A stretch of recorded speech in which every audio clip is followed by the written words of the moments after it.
as mind, body, spirit alignment, you know, living in your truth, living in your power, and feeling like the different facets of who you are, whether mind, body, spirit, and heart are like the kind of four different pillars of the human experience. And all of them need to be in alignment for us to feel like we're living a fulfilling life.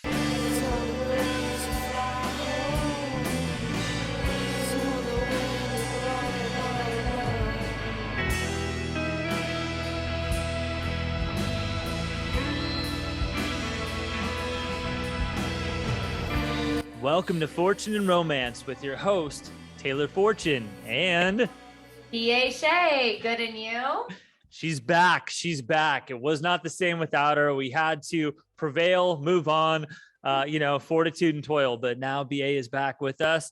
And today on the podcast, we have Casey Neff. I'm going to let her introduce herself because she does all kinds of different stuff, but she also is in the unusual position of having known me since I believe back to sixth grade. So we're definitely going to, go down some memory lanes here. So Casey, what's going on? Tell us everything. Hi. First of all, thank you for having me here today. I'm very excited. So a little bit about me. I'm a graduate student of Saybrook University in Mind Body Medicine, the master's degree program. And I just started my PhD program with Saybrook, and I'll be done with that, fingers crossed, in 3 years. Wow. I'm a Reiki practitioner. I also have my own little shop. I do a lot of pop-ups with crystals and crystal jewelry, like we're right now. I do card readings, mainly oracle cards. I think that sums up about That's a lot. That I do. Amazing. You're multi-talented. That's what's up. Oh, thank you. That's amazing. I've been following your, because we've known each other for a long time, but more recently in like the past 10 years, I've just been following your progress on social media, just the way you've been in school, the way you do your pop-up shops, you make your own line of jewelry and all the Reiki and all that. And I knew with what we're doing on this podcast, I'm like, we got to get you on here. We got to get you promoting this stuff and get layers of intention to be this big, massive business. Yes, thank you. So that's everything kind of falls underneath the umbrella of my business name is Layers of Intention, which I think kind of says it all in terms of what I have to offer. And then as well as like the crystals that I sell, they have different sort of intentions. So that was the point of naming it that. And I think it suits it very well. Yeah. I love that. Is there a specific crystal that protects you against like energy vampires? Asking Black for obsidian. A friend. Like obsidian? Yeah. Black obsidian would be a really great one. And also tourmaline. Black tourmaline is a good one. And smoky quartz are three. Okay. I'm actually making a lot of, funny enough you should say that, is I've been making and having a lot of requests for black tourmaline necklaces for that very reason. Yeah, so I need help in that department. So I will definitely talk to you after this podcast. Oh, no. Yeah, no. You're gonna tell a quick story right now about why you need that. Oh yeah, of course. So the reason why I need the black obsidian, absolutely. Yeah, why do you need the black obsidian for energy vampires? I need a big hunk of it, however big you can order it. I need it like at my front door. I need a necklace. I need a ring. I need something next to my bed. No, in my car. A bodysuit. So black obsidian, I need it so bad because I just my past was really toxic and they were energy vampires and they're still in my energetic field. So no matter how much cord cutting I've done and all the things and the steps I've taken to try to get that individual away from me, for some reason, they're still in my field. And it's just, it's annoying. And I need to protect myself at all costs. And that's just one example, but there's more people that just need to get away from me.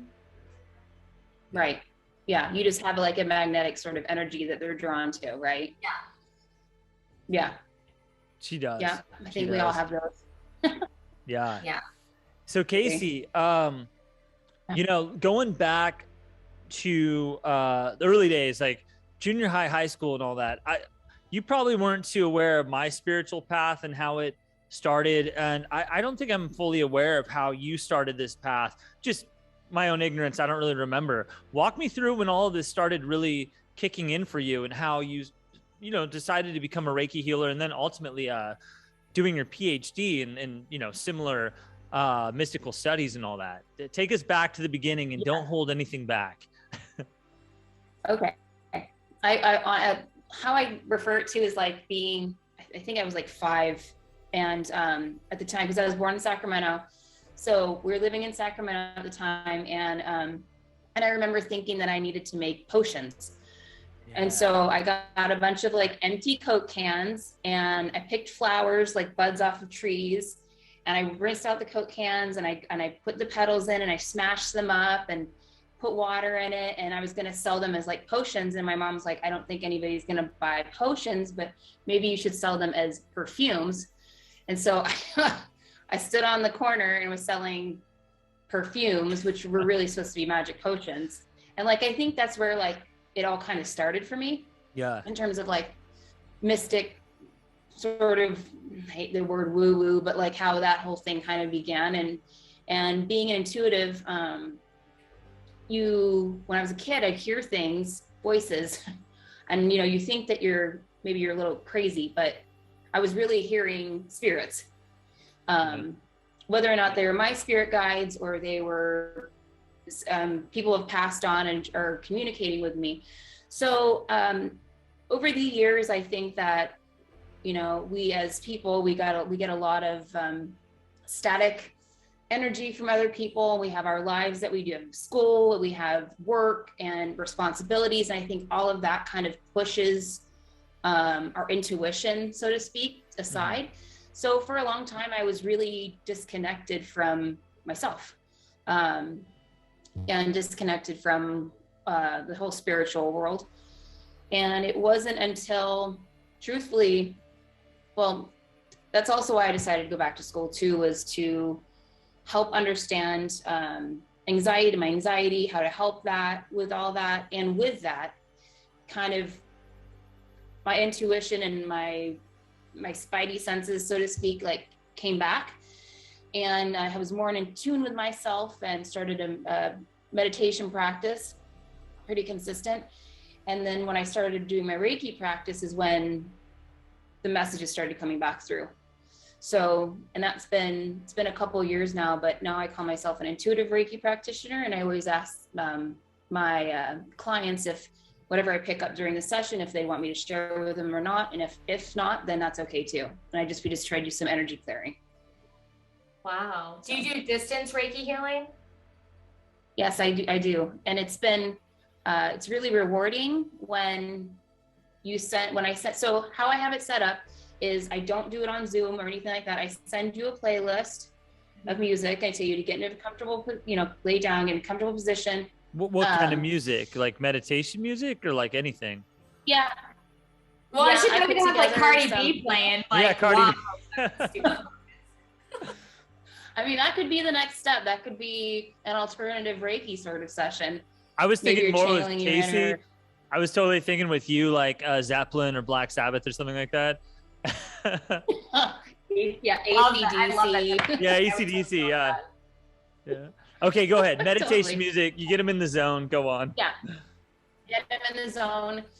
And I've had, and so at the end of the session, whatever I pick up, I send out an email of everything I picked up, and 9 times out of 10, the response is, "How did you know that?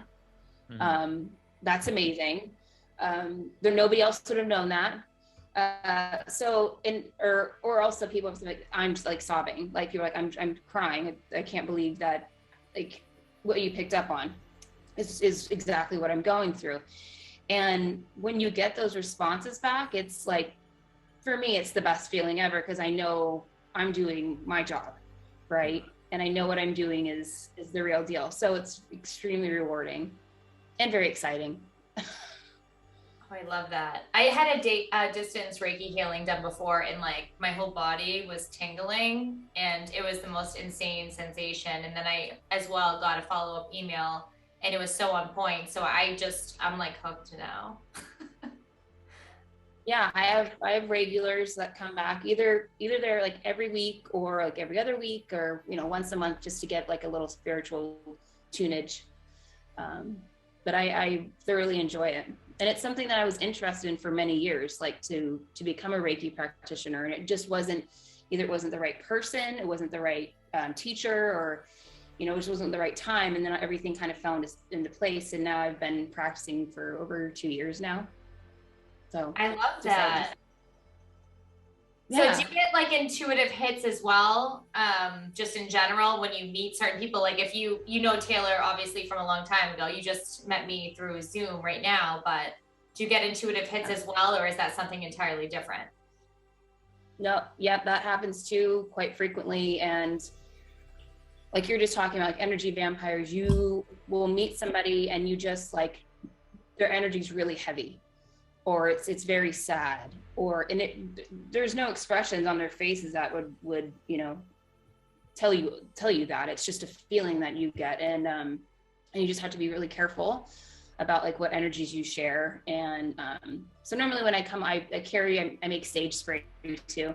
So I'll spray myself, say my sage spray, or I'll come home and I'll sage my house. And so yeah, that happens too, quite often. Wow. Okay, I gotta know, Casey, how do you feel about BA's energy? It's got to be honest. Do an energy reading for Beth Ann right now. Yeah, no, she seems. Here was what comes up for me: genuine. Yeah. Genuine, honest, and like a good heart are the top 3 things that I've picked up just from talking to you. Thank you. That's exactly who she is, by the way. It's crazy. Like she has all this, you know, external confidence in her panache and her Scorpio style, but genuine, good heart. That's the true BA. That's like the real you beneath all the glitz and glamour and all the badass stuff. Yeah. Yeah. I'm right now, like trying to get my I was in my house for like a month. I got the COVID bug, just to let you know. So I'm finally coming out. I was in my house for a month. I didn't leave my bed. It was awful. Oh no. Yeah, that's my last week. We didn't have every Monday we record. So last Monday I was bedridden. So, but I'm good now. I feel a lot better. Yeah. Oh, good. I'm glad you're feeling better. Yeah, thank goodness. Whew. That was a tough one. Oh my God. Yeah, I do the podcast alone, BA. Oh, come on. I know. I felt bad for you. I mean, talk about boring without me. Yeah, oh my God. No, it was great. It was great. We pulled it off really well. Casey, funny thing, I remember the first time I ever saw you. Really? Yeah. That's pretty impressive. That was, I know, many years ago. I have selective memory too. So I the things I remember with absolute utter clarity. And the things I don't want to remember, they are gone forever. Never happened. I don't know who you are. Never seen you before in my life. But I remember the first time I saw you at Outdoor Ed in 6th grade. I don't know why. It's as clear as day. Like I remember, because I think you seemed popular and you had a lot of friends, and we were both in 6th grade. Yeah, you're like, I did. Yeah, you did. And like, I remember thinking like, how is this girl popular? And I've never seen her before. And then because Outdoor Ed's like in October of 6th grade. So it's only like a month or 2 into school, you know? And so I'd never seen you before, and you were surrounded by all these people. And I'm like, oh, there's somebody I've never seen before who I go to school with. And I think you were wearing like a bag on your head for like some kind of Native American like dance or something. Your memory right now is insane. I know. Wow. It's extremely selective. Like I can remember something from when I was 2 years old with perfect clarity, and I cannot remember something from last week at all, ever in a million years. So. Yeah. That's insane. Wow. I don't remember 6th grade. Yeah, I don't remember a lot from 6th grade, but for some reason I just have this memory of seeing Casey in 6th grade in Outdoor Ed. Yeah, I always remember you were like tall, kind of punky, right? Yeah. And like no friends. Yeah, that's well, I wouldn't say that. You had like selective people. That's how I feel like. And as I got older, I was the same. I was not, if you remember me in high school, I did not have very many friends. I was really selective and like really kind of, sheltered too, I feel like. So I think we all go through the kind of those phases, but now look at you. So look at me now. I got my own podcast. Look at me, Ma. What a difference, Right? I know. Always there. Yeah, exactly. Yeah, I went out high school. I hung out with like the vegan punk rock crowd. That was like my scene. Don't ask me. I remember. Yeah. Yeah, a lot's changed since then.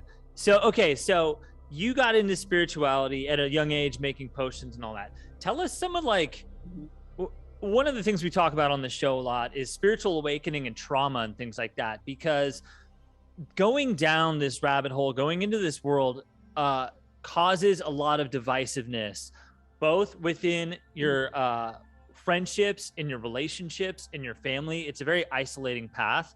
So tell us a little bit about your awakening, your transformation, and how that has affected the people in your life and how they view you and how you view them. Yeah, well, I think that my family thinks I'm a little bit kooky, right? Welcome to the club. I All of us. Rock, and then I place my hands on people for energy work, and so that I feel that I don't. Sometimes I just say I have my clients are yoga, right? Because I got my certification in yoga over 200 hours like years ago. Yeah. So they can understand that, but trying to explain like Reiki is something totally different. I think that they're surprised at how well I'm doing selling crystals. A little shocked. But this was just always like, it was just always supposed to happen. I was always supposed to go back to school after getting my bachelor's in communications back in 2003. And it was, truthfully, I just say this, it was my anxiety, my like severe anxiety that led me to go back to school so I could have a better understanding of myself. And, you know, you can go to all the therapists and psychologists and all, you can take that path, and that path is great. I don't want to like discourage anybody from getting any professional help. For me, it didn't help. So I wanted to learn. Yeah, it would just, I've been through just so many therapists, and it was not, never, you know, just me never too. felt right. Me three. Me three. Yeah. And so it's crazy. And then sometimes like, you know, you think that you are going crazy, but it's not. You are on like a different, I feel like you're just on a different level, right, than those around you. Anyways, it led me to going back to school. I found, because I'm like, I want to go back to school, but what do I want to go back to school for? For me, understanding why do I get like this? Why does my body react this way? Why do I get hot flashes in like my 30s when it's not hot flashes, it's anxiety, right? So what are these things? What does anxiety do to our body over time? And it can do a lot, especially in depression as well. So that's what Saybrook gave me. That's why I decided to go back to study mind-body medicine. So that's what my master's degree is in. And that's why I'm going back for my PhD, is for the same thing. I want to eventually have my own practice and to be able to refer people to alternative methods to help them along their path, even if they decide that they want to continue to go into a therapist. Whatever you have, your little toolbox is what I want you to, you know, take away. What I present to you. So I think that answers your question. I just kind of went on like a little rant. No, that makes a lot of sense. And I feel like too, like a lot of, I think it's better than having a lot of these people, they go to their doctors and their doctors are just prescribing them with anti-anxiety medication because they just want to, you know, consistently give them all one medication after the other. I mean, and I know from personal experience, not to bring my family into it, but I have a family member that it's been her whole life. And it's like, there's so many other ways that you can treat anxiety. You don't have to keep feeding them pills. It's just feeding the pharmaceutical industry $1 billion. Like, it's ridiculous. Yep, exactly. And that's, and you know, it kind of started when I was in high school. I was hospitalized for anorexia nervosa, and they just kept wanting to diagnose and figure out why I was doing this. Right. There's no real clear point to it, right? It was a control issue. But I can remember, you know, meeting with therapists and psychiatrists and them all wanting to give me medication. And I'm really grateful that I had a mom who said, no, she can do the therapy, but we don't want to put her on prescription medication. Cause I was still 17 at the time. So she could have said like, yes, let's put her on medication. And you know, my personal journey with using prescription medications for anxiety has never worked out in my favor. So meditation's been a lifesaver for me, amongst like other like practices that I have, and the crystals, and you know, believing in yourself that you'll be okay, you know. Yeah, anxiety is tough. I think all three of us can probably relate in some way or another that we've all had some type of anxiety. I mean, I get it spontaneously. I never know when it's going to come on, but when it comes on, it's not fun. I'll tell you that much. And I don't know how to stop it sometimes. So I can sometimes put on, it happened the other night. I can put on meditation on my TV, put on some YouTube meditation, try to relax myself. But sometimes that doesn't always help. And then I get more anxiety by the minute. And I'm like, what do I do? And I freak out. So I need to learn to calm down sometimes. So that's just the way it is. Yeah. Breath work is huge too. So we're studying, you know, breath work and how that changes our, you know, meditation and breath work changes our brain neurologically over time and with practice. And that's fascinating to me, that we can rewire our brains. Right.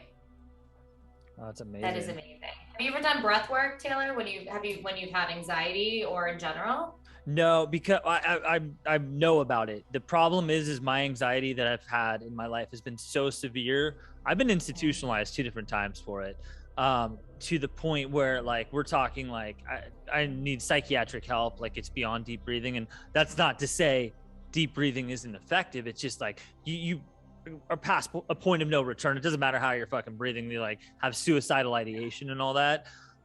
So. Right. Now I do meditation, not every day. I try to do meditation about 3 or 4 days a week.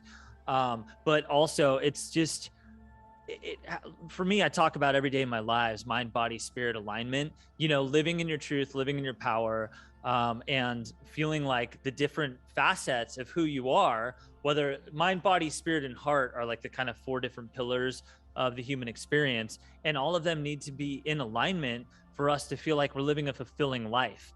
You know, and like the mind relates to like work, the body's like fitness and diet, spirit. What are your rituals, routines, you know, meditation, spirituality, Reiki, astrology, tarot, all that stuff. And then the heart, what are your relationships like with other people? And what kind of self-love do you have? And what kind of divine love do you have, and all of that? So that's been my way through it. And it's interesting because I'm a life coach, and that I do it in my own private practice, but it sounds like Casey's really, you're like doing like a really academic approach to this, kind of sounds like mind body medicine. So it's interesting because I bet you know a lot of things I don't know, is what I'm trying to say. Like you probably know this whole other world that's like it would just really like complement what I'm doing. That's why I wanted to have you on here to talk about some of that stuff. Right. And that's the other reason why I say that I wanted to go back to school to get obtain my PhD, was that when you do have clients and you explain to them how important meditation is, how important breath work is, your self-worth, like all of these things, but what's the science behind it? Because you know, we've been having people tell us to meditate forever, right? How it will change us, but how does it change us? Like, why does it change us? And I wanted to be able to have sort of the know and the scientific backing of what I've studied and written papers all about and researched. And my capstone paper for my master's degree program was all about mindfulness for anxiety. So, you know, there's journal studies, and it's exciting that I think in the next few years, we're going to have more studies in terms of for Reiki, and how Reiki's affecting people in hospitals and, you know, and helping them. So I think we're living in we can look at it and it is a very scary time, right? In terms of what's going on, but at the same time, it's a pretty interesting and progressive time to be alive, because all the studies that are being done now didn't exist before.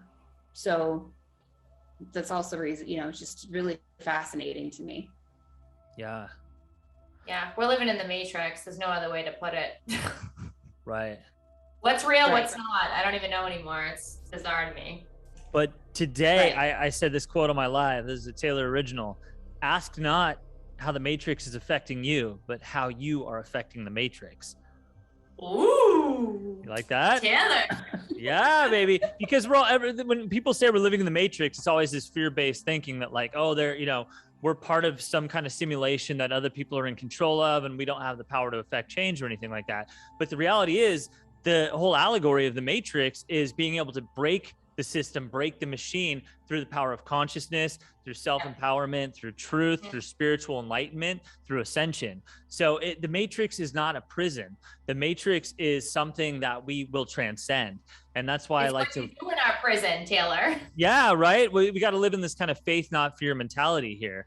Right. Okay, I don't want to digress too much because Casey's like an expert in certain things that I really want to bring her in on. So Casey, I'm really curious through all your studies as you're on the path to your PhD, what the fuck is the cause of your anxiety?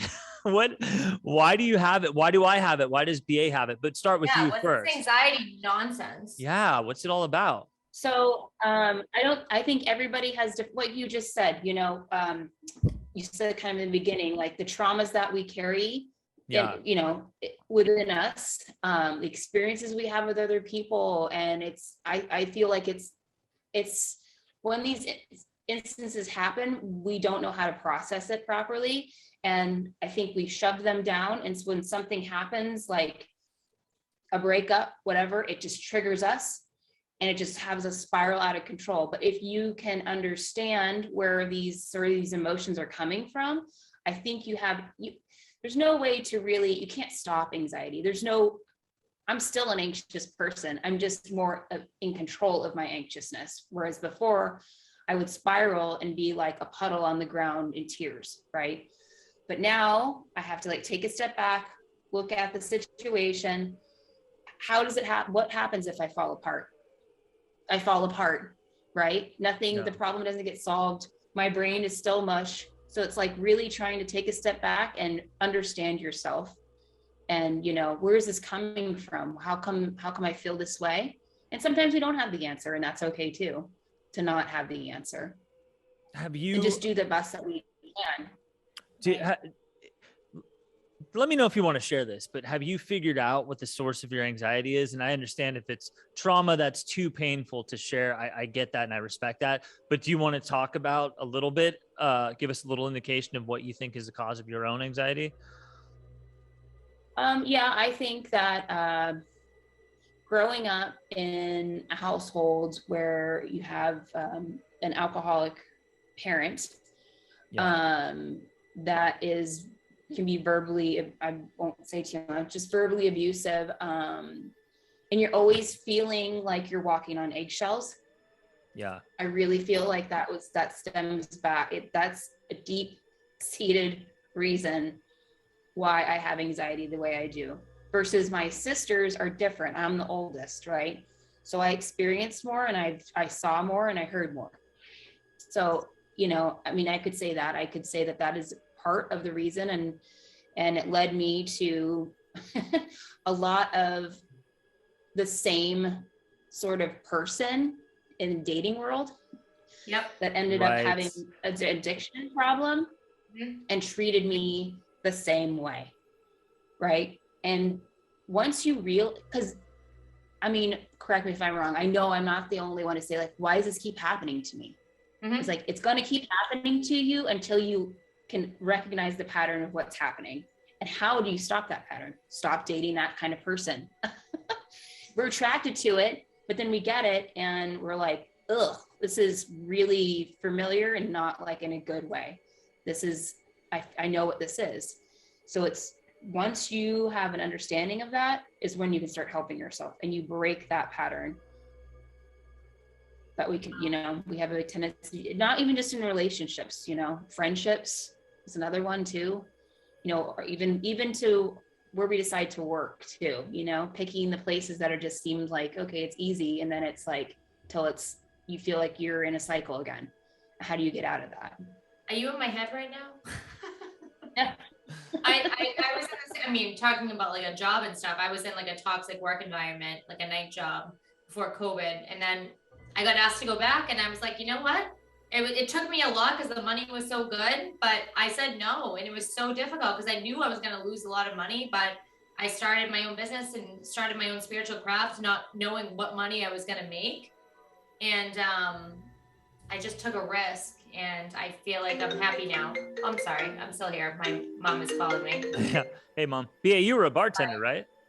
Yeah. Yeah. Bartender and waitress at a nightclub. Yeah. I mean, I need to tell Joan that I can't talk right now because it's connected to my MacBook. I'm sorry for the inconvenience. oh my God. No. I'm still here. Yes, I had a similar experience with my last job. And I'd been there for 5 years, and I was just totally taken advantage of. And I was a nanny for the same family for 5 years. And I was definitely just treated like the help. You know, I did a lot for the kids, but because I wanted to, and I loved them. But you have to recognize, like, when you're not, you just have to understand that you're never going to be treated like as an equal.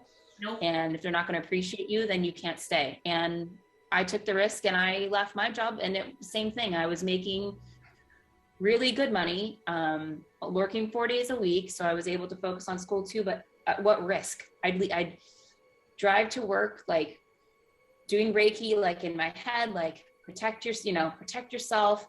But I'd leave work crying because I hated it so much. Yeah. And then it came to a point where I'm like, I can't do this anymore. It's mentally and physically wearing me down. And so that's when I decided and a lot of people were losing their jobs. So I felt really selfish in deciding to not stay there, but I couldn't do it anymore. And I did the same thing, and I took the leap, and then this led me to starting doing the pop-ups more, and, investing in myself. You were going with your spiritual path, and you were going with what you were aligned to do, I feel like. Yeah, 100%. And I'm so glad that, when they say you jump and the universe will catch you, jump and the parachute will open. Like, yeah. It's the unknown, right? Is what is a lot of cause of our anxiety. Is probably the stem of it, is the unknown. But once you do it, and it's like, it's thrilling. It's really thrilling. You just have to know you're always going to be okay. I don't know. I jumped and I hit the ground, but I didn't die. Really, you're great. You're fine. Yeah. Look how far you've come. I'm so proud of you. And you followed your dreams too. You couldn't stay here up in the Bay Area, and your calling was down in LA. And I think you're thriving down there. It's where you're supposed to be. Thank you. Yeah, it's true. Yeah, you and I talked a couple times before I left, and it was like, I was in a terrible spot. I was going through divorce. I was living at my mom's house with my autoimmune disease, and I just felt like, as 40 was creeping up, and I'm like, I just never wanted to fucking die more in my life. It's like, what is happening? How did it get to this point where I'm on the verge of my own death through medical condition or suicide, like, pick one. And then like going through a divorce this age when I only ever planned on getting married once in my life, and then living at home on top of that. And it was just so, the Bay Area started becoming so traumatic and suffocating for me, whether it was my family's neighborhoods or San Francisco, where I lived for fucking 15 years, and just all the jobs and city streets and the area where my ex-wife lived. I'm like, I can't be here anymore. Like every single part of the Bay Area has like bad associations with it, to the point where like the only answer, and I always wanted to be in LA anyway, but the only answer was just to get away from it all, let it heal, that's all. It's just, it was a huge change, all of it. Right. But for the better, for your betterment, for my betterment. And it's like, I love LA. Like I live in a loft in LA, and I wake up and I like look out the window, and I just look out over the city, and I just think like, I love this place. I love the weather. I love the grit, the traffic, the sunshine, the fucking poverty, all of it. Like I love it all. Like I'm back in, I consider it being back in the fire a little bit, because when I went to college in San Francisco, I was living in the Tenderloin for probably like 8 years. And that was like, it's crackheads, it's homeless people, it's like downtown. And that to me has always felt natural. you know, I'm just, as much as I appreciate nature, which I do a lot, I appreciate nature as an escape, but I'm also kind of a city person, you know, and I need to be like in the thick of it, like on my motorcycle, riding between skyscrapers and seeing people fucking shooting up heroin, whatever. I'm like, okay, I'm home now, you know? It's crazy. Yeah, it's nuts. Yeah, it's just my style. So, but Casey, I wanted to ask you before I forget about this, because it's interesting. You mentioned coming from, you know, like a family, alcoholism and stuff like that. I think I have too. I think BA might have experience with that also. I think that's an interesting thread that unites the three of us, is just alcoholic family members. BA, actually, you want to talk about that at all? Yeah, I mean, for me, it's I feel like it's alcoholism and things like that, but I feel like also I grew up with somebody who was also manic. So a family member who was manic, and still to this day, I have to deal with that. And I have a lot of childhood trauma with that. It's not easy growing up with somebody that their moods are up and down, up and down. It's just, and you know, episodes and things like that. It's just, I couldn't get it. I don't want to, I have to try carefully because I don't want to upset family members, but I had to evacuate certain situations very quickly at a young age, let's just say. Yeah. Mm-hmm. For my own mental health, I guess. And I didn't know any better. And I didn't understand why everyone else, like all my friends, you know, they all seemed quote unquote normal. And then I was over here, like, just trying to live a normal type of life, whatever normal is, right? And I just felt like I was the outcast my whole life. And I mean, still to this day, I'm still an outcast. But as I'm older, I like being the outcast because I don't want to be like all these sheep walking around. So, but it's a different kind of, it's different from what I'm talking about, like back in the day, like trying to get away from a toxicity type environment to now where I'm happily a black sheep against all this nonsense going on in the world. You've embraced it. Yeah, I've embraced it. I like being different. I get it. I feel the same way too, and that's okay that I'm viewed that way from my family too. You know, I don't even care. I don't care anymore. I don't either. It's funny, just like you get to a certain age and you're just like, fuck it, like I'm gonna do what I want to do, and I really don't care what you think about it or you think about me. Exactly. It's pretty, I'm at that point right now. Thrilling. Yeah. Yeah. If you have something to say it in my face. Like, I mean, you might not get like the response you get, but at least say it to my face and don't talk behind my back. It's ridiculous. It's just low vibrational energy is what it is. And it's just people that are living down here and we're up in the 5D and they just don't understand what's going on in the world. So they just watch their TV all day and they don't get it. So it's fine. You can't blame them. Exactly. Yep. Exactly. Yeah. I'm getting all crazy right now. I'm like, ah! No, it's good. I mean, that's why we do this.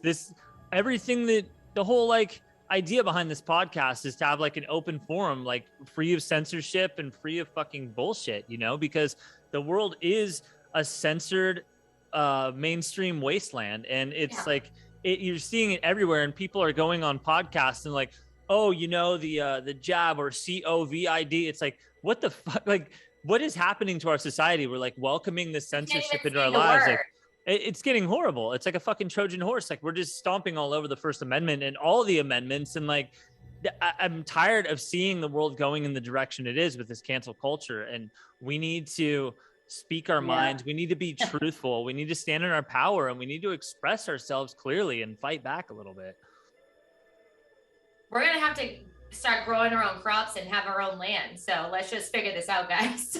I mean, shit, you know, this is how it starts. Just people with the platform, like talking about ideas, and then eventually ideas grow into action, and then, you know, into new societies and all that. We are the revolution. We have to be. We have to all like come together one way or another. There's definitely this like surgence of new consciousness, you know, being able to think for ourselves and not take what this media will shove down our throats, right? So I had somebody ask me the other day, what I think they said, what news do you watch, or what news station? I'm like, I don't watch any of that. Right. That's like taking on all that negative energy. You don't see any of these like great stories where like this little kid walks a 90-year-old person across the street, right? It's just like doom and gloom all the time in your face. And I even have to be careful being on social media too. Like that is another place too. So you just have to really be selective of what you're taking in. Yeah. One wrong thing I watched, like the most recent thing, not to bring politics and nonsense into it, but the most recent thing I saw, and that it's all over the internet now, and it was actually on Fox News, which I don't really watch the news at all, but I have a friend that comes over once in a while and he just watches Fox News, so I just see it. But Dr. Fauci, okay, there was an experiment with these dogs, and I'm a dog lover. I mean, Taylor, you know, my dog is like my soulmate. I know. Like, there was so is something, Casey. Casey has like 5 dogs, right? Oh, yeah. like dogs are everything, right? So when I see something that Dr. Fauci did, and he did like something in a lab with the dogs, and it was not even needed what he did. And I just saw it, and it made my skin crawl. I wanted to like punch everyone in the face when I saw it. I'm like, just stupid shit like that. And it's just either on Instagram it pops up, or someone sends it to me through the internet. It's like, I get what you're saying. You have to be so careful with what you take in, because it can ruin your day. Like I saw it in the morning, and it actually ruined my day, because I thought about the puppies that didn't have a voice and they couldn't help it. And I'm like, I want to save them all. But you know, it's like the world is run by so much demonic entities. It's ridiculous. I want to help everyone, but I can only do so much. Yeah. And that's your purpose too, what you're doing, and like doing this podcast, and, you know, and your whole journey, but you're a piece of like a whole, right? We are, you, me, and Taylor are these little pieces, right? We are supposed to be here, and we're supposed to be using our voice for the better and getting information out for people to understand, or maybe they come across it and they don't think anything of it. And then something happens and they think like, oh my gosh, I remember when so-and-so posted about that. Interesting. Like, so it's growing. And I know the exact story that you're talking about. And I saw that today, and I was extremely upset about that. Right. Because there's no real purpose for it. And it's, you know, our taxpayer dollars are paying for this. It's insane. So upsetting. And it's like, there's no need for it. There's no need. No. Makes me upset. I know. So Casey, how about the Oracle cards? How long have you been doing that for? Oh, for a really long time. I've been collecting them for over the years, and I think I have like 40 decks now. Oh, wow. What? 40 decks? It becomes kind of addictive, and you get like, I intuitively choose my decks. So when I'm doing readings for clients, if it's like a 1-card to a 3-card pull, like sometimes I'm pulled to 3 different decks for the 3-card pull. So you'll get a card from a different deck. It's not all the same. And I like that. And it seems to be a lot of my clients like that too, like the difference. So they get to learn about different cards, and for the most part, and I've gotten great feedback too. So I've been, gosh, I don't know, like 15 years. Wow. But I wouldn't read for other people. I was almost like kind of embarrassed. So I'd only read for myself. And I can remember dating guys, and if they'd come over, I would like hide all my metaphysical stuff, like my crystals, the cards would go away. Yeah, I was totally like a witch in the closet. Like, you know, I wasn't ready to like share anything. And that was like kind of like my sacred sort of secret too, I guess, in a way, was that I really enjoyed learning about, you know, oracle cards and the messages, and like, you know, doing little rituals. Like you said, you did the cord cutting, you know, I do like candle intentions. And so now I'm like to the world, so everybody knows. But like back then I was embarrassed, I think, in a way. Yeah. You know, there could be a lot of, first off, there could be childhood involved with that. And then there could be past life trauma too, carried on through the ages, you know, huge history, obviously, of persecution for witchcraft. And also just the time we're in now, it's cool to do all that stuff. And when we were younger, even in the 80s, there was what was called the Satanic Panic. You know, I talked about this a little bit on the last podcast, where this stuff was highly stigmatized still. You know, a lot of the kind of mainstream acceptance of the occult has really been through Instagram and social media and making it cool in that kind of a way. It wasn't cool back in, you know, 20, 25, 30 years ago. It was still considered dark and dangerous, demonic, satanic, all that kind of stuff, you know? So I remember people used to associate Wicca with Satanism, and like Wicca is just basic elemental magic about fucking fertility and harvests, you know? It's like very unsatanic, but you know, there is in fact a horned god, which is based on a pagan deity that, you know, is a bringer of light and fertility. So that's one association. Unfortunately, that, you know, the Christian religion actually took that imagery and reappropriated it for their own version of the devil, which, you know, they just stole from the pagan deities. But yeah, now all this stuff is cool, and we don't need to hide it anymore. It's kind of cool that it's all out there. Yeah, right. Yeah, I feel like two people, but with that being said, you have to kind of be careful where you obtain your information too. Like TikTok is really not like the best source. What? So I just try to have no. You share, you know, real information, whereas I feel sometimes these people are sharing false information, and you have to really be careful of like things you say. Like you don't want to, like, there's, you know, spells for wanting a person to be obsessed with you. Do you really want a person to be obsessed with you? No, that's like backfires. That's frightening. Yes, exactly. So, you know, there's things like that. I think people need to like just be aware of where you get your information from. Yeah, right. Also, this is something I talk about a lot in my lives. You have to be careful. Choose your psychics wisely, because there are a lot of people who work with spiritual energy, healing energy, love spells, or just tarot and astrology in general, who have been through so much trauma on their own that they're not necessarily rooting for your happiness, you know, because of all the things they've experienced. And I always tell people when I do readings, like, I have a spiritual oath to give you the reading as the cards kind of dictate, or as the astrological charts dictate.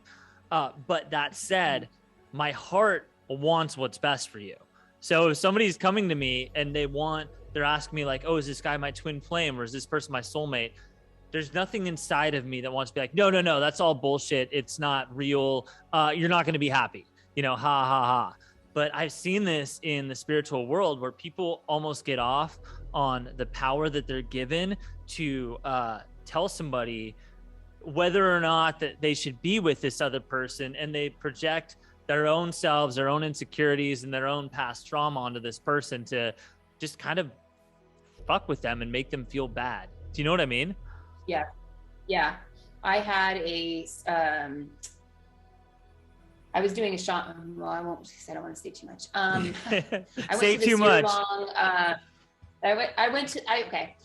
went to this year-long shaman training.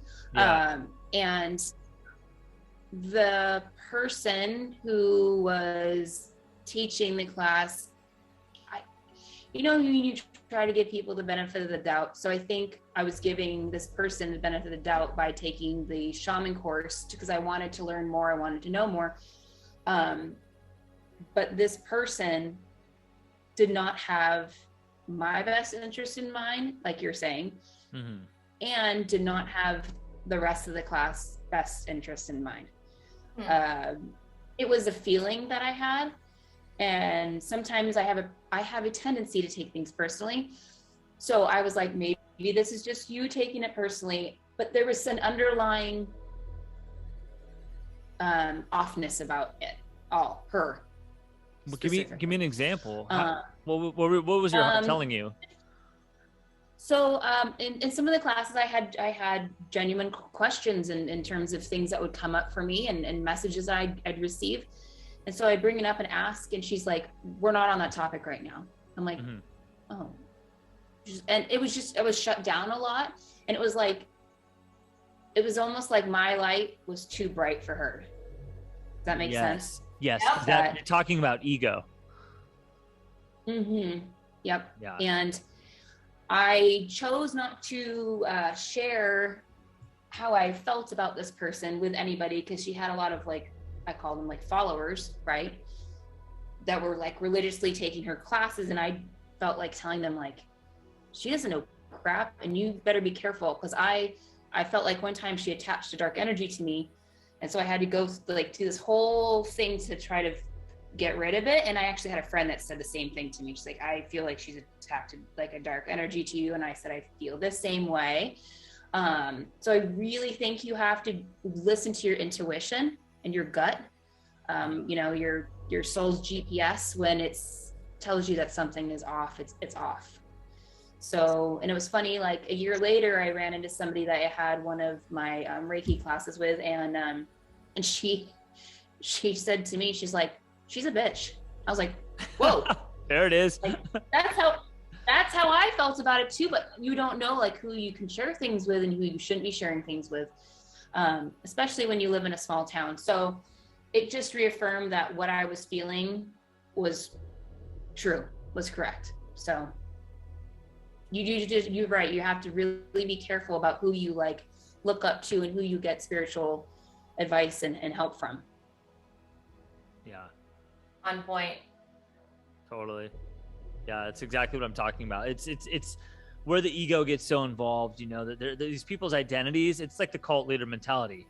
Their whole identity is based on the fact that they have followers. That's what their self-worth is built upon.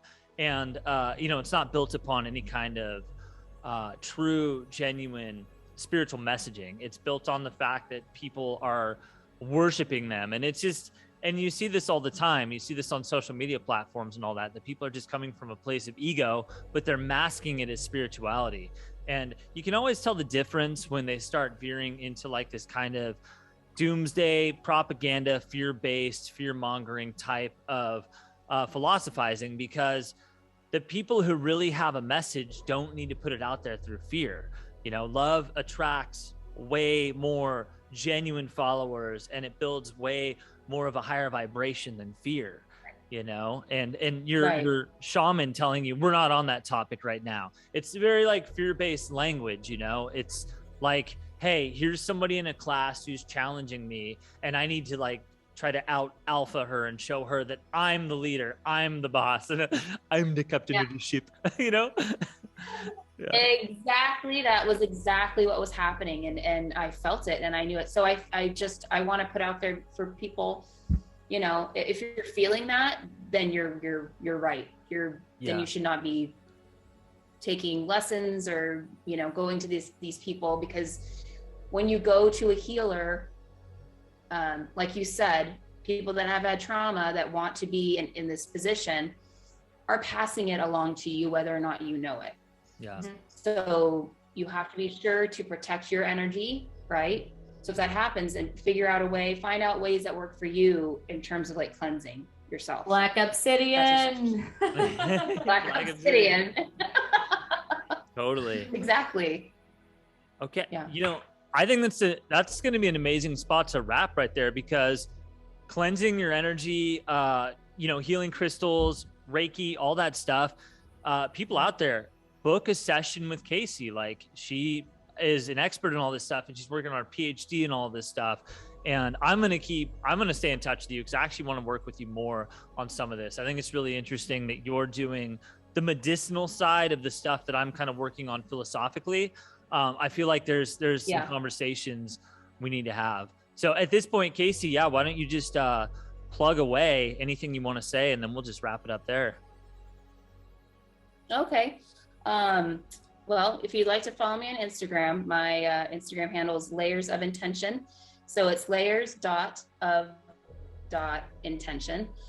And I'm here to answer any questions you might have about, you know, energy and energy healing, Reiki, crystals specifically. You know, I'm happy to I do custom pieces. I'm happy to put things together for you.